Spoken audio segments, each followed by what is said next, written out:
Adorer Dieu, c'est inviter le trône de Dieu sur la terre. Inviter la puissance céleste sur la terre. Peuple de Dieu, nous devons quitter dans la dimension des demandeurs et d'entrer dans une dimension des adorateurs.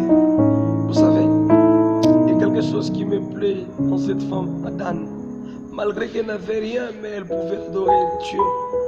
Malgré que David n'avait rien, était qu'un simple berger, mais David devait adorer Dieu. Jephthé aussi, malgré qu'il était chassé de ses frères, il pouvait toujours adorer Dieu.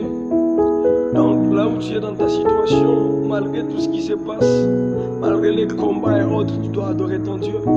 Tu sais, lorsque tu pries, tu es dans une dimension de demandeur. Il y a la différence entre être un demandeur et un adorateur. Lorsque tu veux avoir quelque chose du président, tu l'invites chez toi sans toutefois lui dire les problèmes.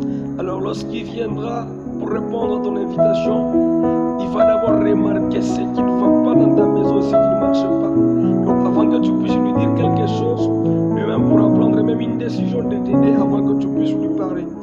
Mais lorsque tu lui parles au téléphone que j'ai besoin de quelque chose, il peut ou ne pas répondre à ton problème. Donc tu dois grandir et quitter dans les stades de demandeurs, mais entrer dans les stades